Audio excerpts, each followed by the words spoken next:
Hello everyone. Today I will be talking about how we can make early childhood education and care safer for all children by using the Victorian child safe standards.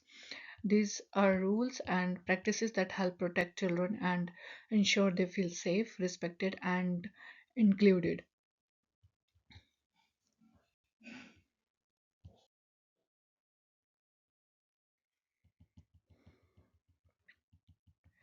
Why child safety matters? Child safety is not just about preventing harm, it's about creating a place where every child feels they belong, are respected, and have their rights protected. This is part of early year learning framework and the national quality standards focus areas. Um, we are focusing on three main standards today. Okay, and these all theories and intersectionality, which is I mentioned here. And so we are going to discuss about different standards in this. So let's get started.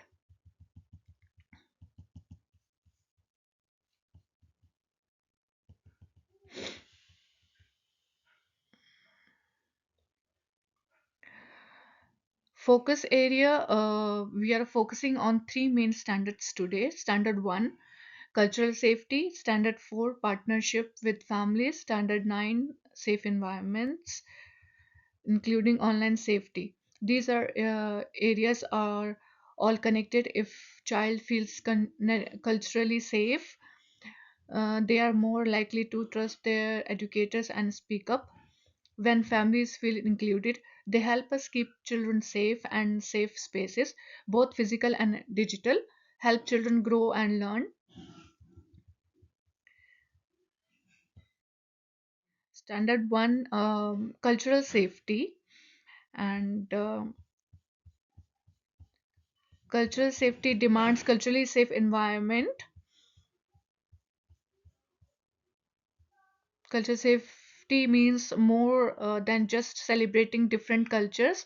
It means respecting children's identities, especially Aboriginal and Torres Strait Islander children, giving children and families a voice in how we teach and care, working with elders and local communities to design programs together, like through yawning circles and storytelling.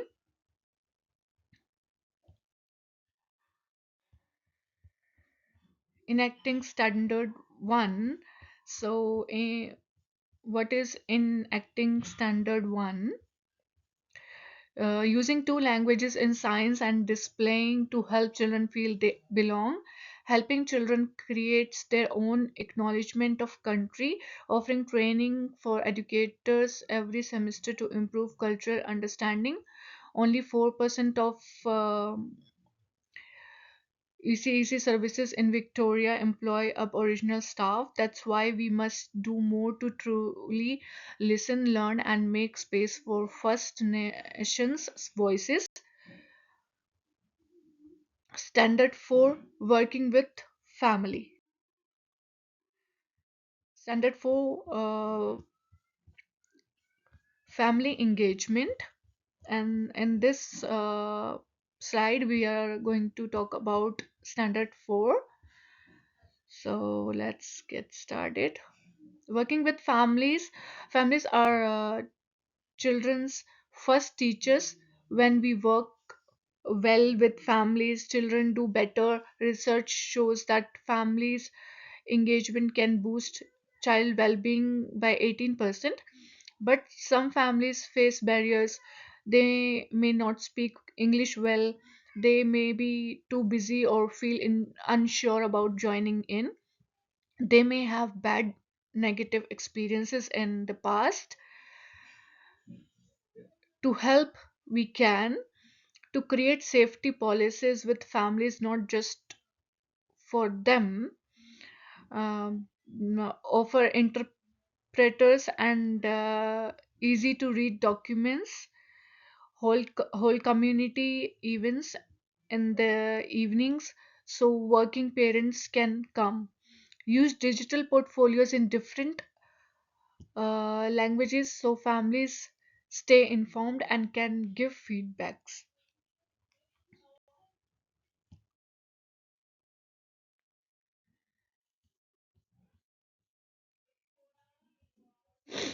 Um, what all I have mentioned in this slide, which is related to the standard 4, and so whole committee events in the evening, so working parent can more, and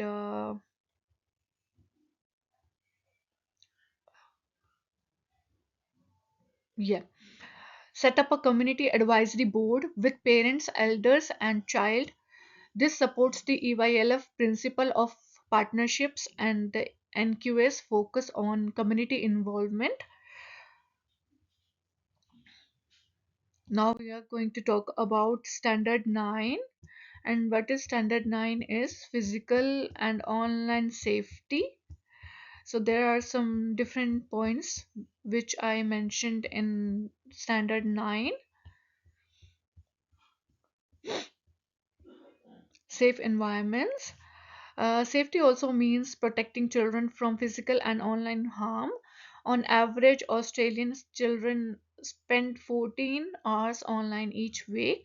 That brings risk like cyberbullying, strangers online, sharing private photos or data. To protect children, we should run risk checks on our spaces and technology every 3 months. Teach safety through fun activities like safety detective games. Get clear consent before sharing any children's photos. Keep data safe using secure cloud storage. Talk openly with children about what they see online. Design, design playgrounds and rooms to allow for easy supervision. Uh, what is our approaches? So, in next slide, see, I mentioned here, which is I already said, safety detective and play activity teachings, hazard identification, and use safety by design checklist and UNICEF guidelines to review practices. Educators model safe screen habits, discuss content openly. So these are points I mentioned in this slide. And yeah, our approach, we use ideas from ecological theory, which reminds us that children are shaped by many layers: family, community, culture, and systems. The United Nations Convention on the Rights of the Child, which says all children should be safe, heard, and included. Intersectionality, which means some children may face extra challenges, for example, if they have a disability, live in poverty, or are culturally marginalized. We also support decolonizing education, which means making room for First Nations ways of knowing, being, and learning. Moving forward to keep improving safety. Now, this is synthesis. Standards intersect culturally safety first, trust for family engagement, and safe environments enable practitioner and self advocacy for children. Leadership and reflection drive.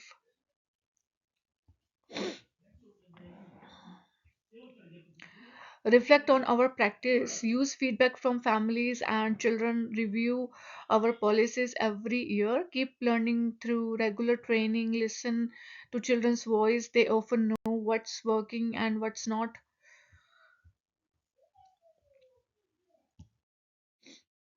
Here is the conclusion.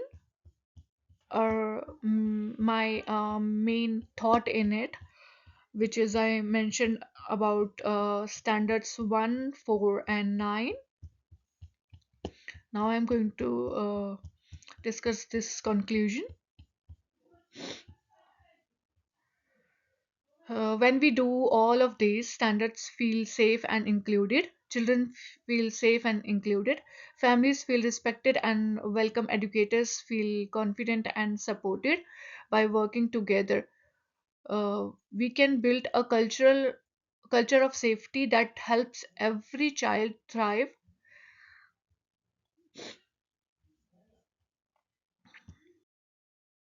Thank you. These all are references which I mentioned here. Thank you.